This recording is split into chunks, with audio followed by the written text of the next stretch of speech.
दूंगी। तो मैंने कहा थैंक यू, ये बहुत महंगा है। तभी वो आदमी पीछे से आया और उसने ये सब कहा। तो वो तुम्हारा पीछा कर रहा था? पता नहीं मॉम।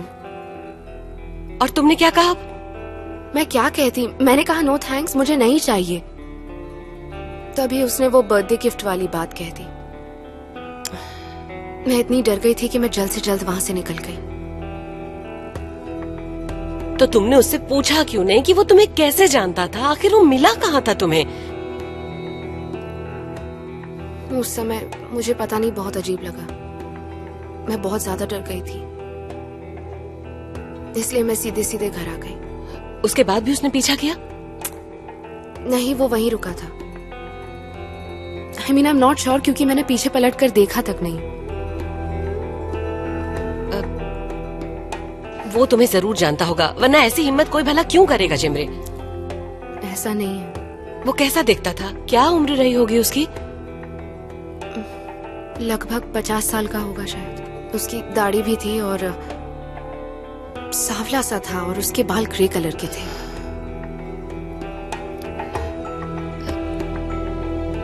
शायद वो कभी कैफे में तुमसे मिला होगा, या वहाँ आया होगा, या किसी और जगह पे तुमसे मुलाकात हुई होगी। ये भी तो हो सकता है ना? मुझे तो ऐसा नहीं लगता। तो शायद वो एजेंसी में तुमसे मिला होगा। ऐसा नहीं हो सकता मॉम, मैं हर एक को जानती हूँ एजेंसी में। अजीब बात है। मुझे तो लगता है तुम उसे जानती होगी, सिर्फ अभी तुम्हें याद नहीं आ रहा है कि वो कौन था। लेकिन देखना, किसी दिन अचानक ही तुम्हें याद आ जाएगा। मेरे साथ भी ऐसा कई बार हुआ है। मैं याद करती रहती हूँ, सोचती रहती हूँ कि वो कौन था, कौन था, कौन था, कौन था। फिर अचानक ही एक दिन नाम याद आ जाता है मुझे। अचानक ही, बिना याद किए ही याद आ जाता है। अच्छा चलो चलो, अब तैयार हो जाओ, चलो जाओ।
Thank you very much, see you soon. Okay sure. और हाँ, डिस्काउंट सीजन में आप जरूर आइए। जरूर।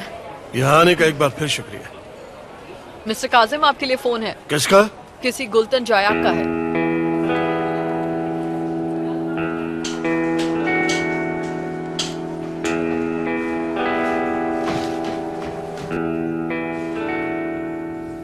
गुलतन? मैंने कुछ पूछने के लिए कॉल किया था। क्या आज तुम जेमरे से मिले थे? जेमरे? मेरी बेटी जेमरे, तुम उससे मिले थे क्या? नहीं तो। देखो सच सच बताओ मुझे। उसे देखूंगा भी तो पहचानूंगा कैसे? तुम उसे ढूंढ रहे थे ना? उसका पीछा किया था तुमने? मैं तो ये भी नहीं जानता कि इस वक्त उसकी उम्र क्या होगी। गुलतन, अपने बच्चों की कसम खा के कहो, तुमने उसे देखा क्या? उससे मिले थे क्या तुम? कसम से मैंने उसे नहीं देखा। वैसे हुआ क्या है? आज किसी ने स्टोर में उसे परेशान किया। वो उसके पास आकर उससे बातें करने लगा। उसने उसे जेमरे ऐसे बुलाया जैसे वो उसे जानता हो, इसलिए मुझे लगा तुम होगे। नहीं, मैं नहीं था। इतने समय बाद मेरा ऐसा करने का कोई इरादा नहीं है। क्या तुमने उसे मेरे बारे में बता दिया? मैंने कसम खाई थी तुम्हारे बारे में कुछ न बताने की। मुझे कॉल न करने की भी तो कसम खाई थी।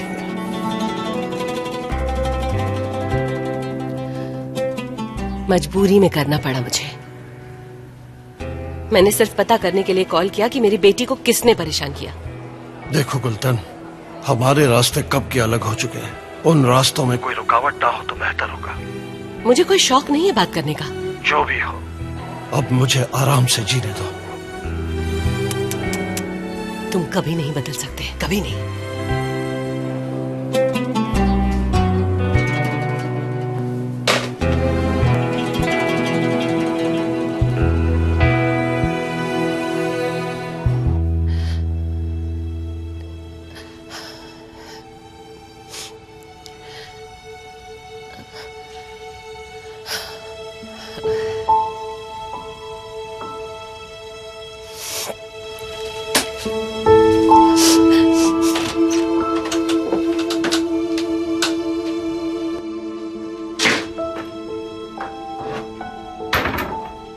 जेमरे, मुझे पार्लर से फोन आया था, मैं वहां जा रही हूँ। तुम सुन रही हो ना? हाँ। जल्दी से अपनी चाय खत्म कर लेना और कपड़े बदलकर सो जाना तुम। ठीक है।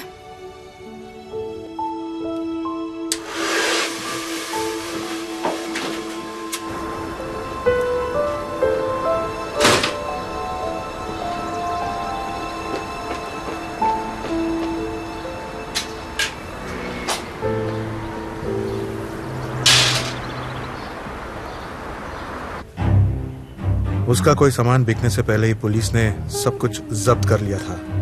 वो तो हैरान रह गया था। प्रोसिक्यूटर के ऑफिस से निकलते ही उसकी वर्कशॉप के मालिक के साथ लड़ाई हो गई। शायद अपने दोस्त से भी लड़ाई हुई उसकी। जैसा आपने प्लान किया सब वैसा ही हुआ। ये उस लड़की का एड्रेस है। मैंने उसके मेल बॉक्स से उसका फोन नंबर लिया था।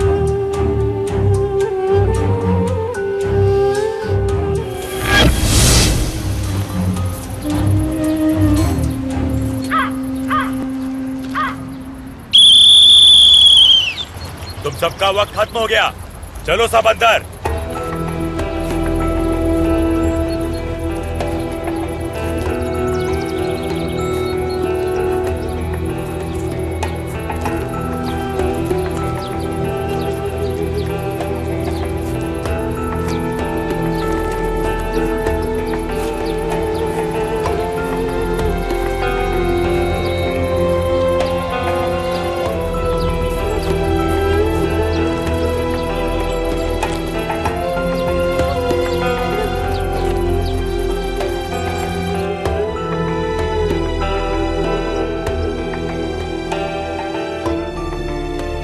तुम्हारा समय खत्म हो गया। 1 मिनट, मुझे बाहर जाना। बाहर नहीं जा सकते।